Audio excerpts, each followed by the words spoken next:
Welcome to the first class of Spoken English course. English ലാംഗ്വേജിന് വളരെയധികം പ്രാധാന്യമുള്ള ഒരു കാലഘട്ടത്തിലാണ് നമ്മളെല്ലാവരും ജീവിക്കുന്നത്. പക്ഷേ പലർക്കും ഇംഗ്ലീഷ് ലാംഗ്വേജ് വളരെ ബുദ്ധിമുട്ടുള്ളൊരു സബ്ജക്റ്റായിട്ട് മാറുന്നുണ്ട്. അതിൻ്റെ പ്രധാന കാരണം ശരിയായിട്ടുള്ള രീതിയിൽ ഇംഗ്ലീഷ് പഠിക്കാനുള്ള അവസരം ഭൂരിഭാഗം പേർക്ക് ലഭിക്കുന്നില്ല എന്നുള്ളതാണ്. ഇങ്ങനൊരു കോഴ്സ് ആരംഭിക്കുന്നതിനുള്ള പ്രധാന കാരണം അതുതന്നെയാണ്. ഏറ്റവും ഈസിയായിട്ട് 3 മാസത്തിനുള്ളിൽ തന്നെ തെറ്റുകൂടാതെ ആത്മവിശ്വാസത്തോടു കൂടി ഇംഗ്ലീഷ് പഠിക്കാൻ അതിനാഗ്രഹിക്കുന്നവരെ പ്രാപ്തരാക്കുക എന്ന ഉദ്ദേശത്തോടു കൂടിയിട്ടാണ് ഈ കോഴ്സ് നമ്മളിന്ന് ആരംഭിക്കുന്നത്.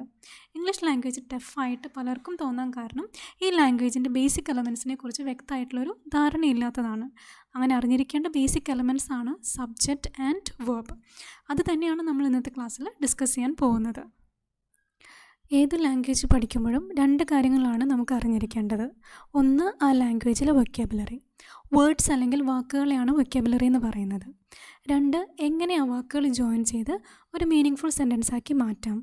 ഈ 2 കാര്യങ്ങൾ അറിഞ്ഞാൽ മാത്രമേ നമുക്ക് ആ ലാംഗ്വേജിൽ പ്രോപ്പറായിട്ട് കമ്മ്യൂണിക്കേറ്റ് ചെയ്യാൻ പറ്റുള്ളൂ.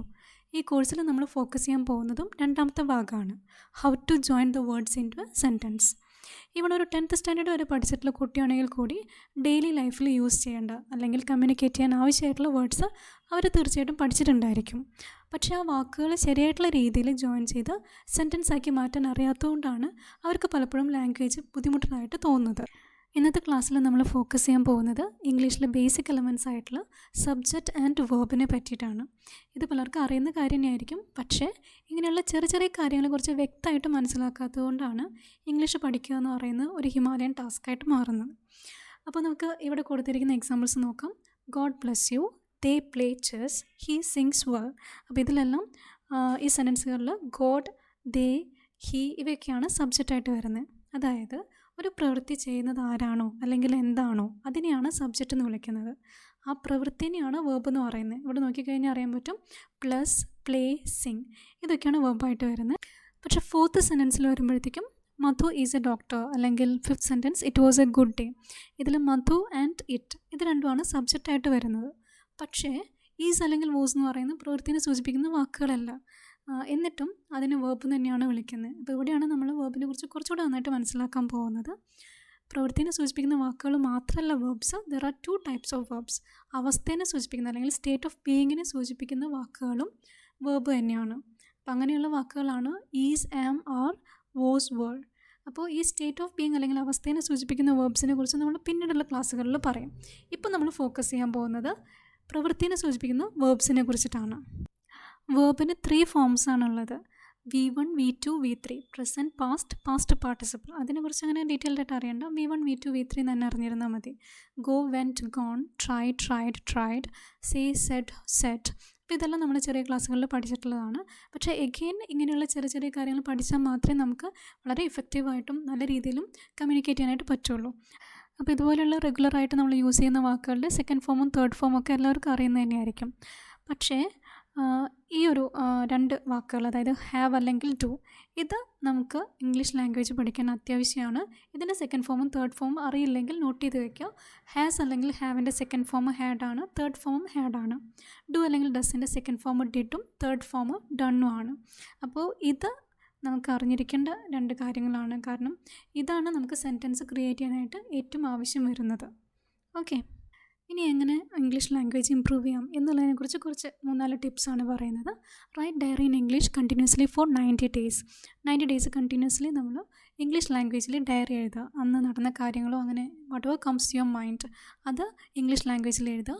തെറ്റാണെങ്കിലും കുഴപ്പമൊന്നുമില്ല, നിങ്ങൾക്ക് ഗ്രാമറ്റിക്കൽ എറേഴ്സ് വന്നാലും പ്രശ്നമൊന്നുമില്ല. I assure you after 3 months, അതായത് നമ്മുടെ 90 days ആണ് ഈ ഒരു കോഴ്സ് നമ്മൾ കംപ്ലീറ്റ് ചെയ്യാനായിട്ട് വിചാരിക്കുന്നത്. അപ്പോൾ അതിനുള്ളിൽ തന്നെ you will be able to correct your self.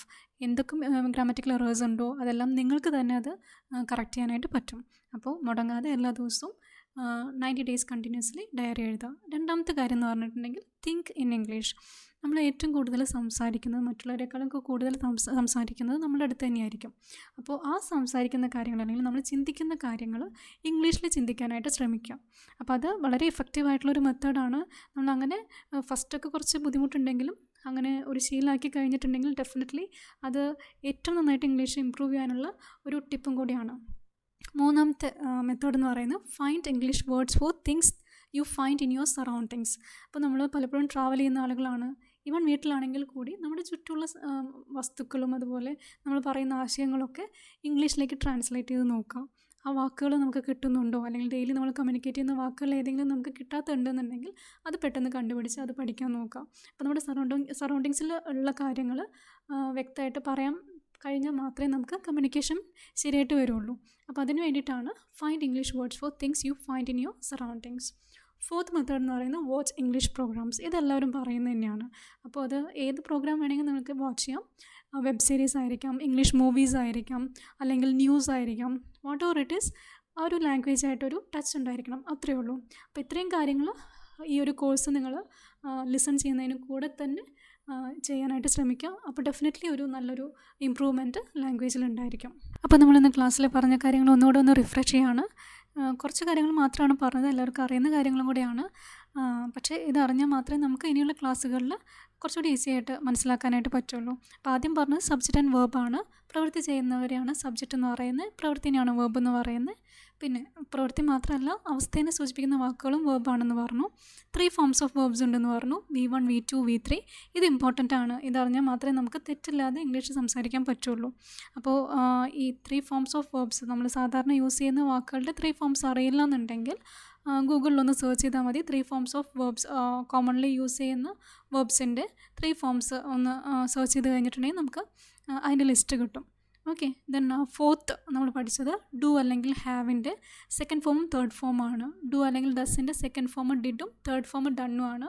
Have അല്ലെങ്കിൽ ഹാസിൻ്റെ സെക്കൻഡ് ഫോം ഹാഡും തേർഡ് ഫോം ഹാഡ് തന്നെയാണ്. ഇത്രയും കാര്യങ്ങളാണ് നമ്മൾ ഇന്നത്തെ ക്ലാസ്സിൽ പഠിച്ചത്. അപ്പോൾ എല്ലാവർക്കും അത് മനസ്സിലായിട്ടുണ്ടാവുമെന്ന് വിചാരിക്കുന്നു. എന്തെങ്കിലും ഇനി സജഷൻസ് ഉണ്ടെങ്കിൽ നിങ്ങൾക്ക് കമൻറ്റ് ബോക്സിൽ എഴുതാവുന്നതാണ്. Thank you.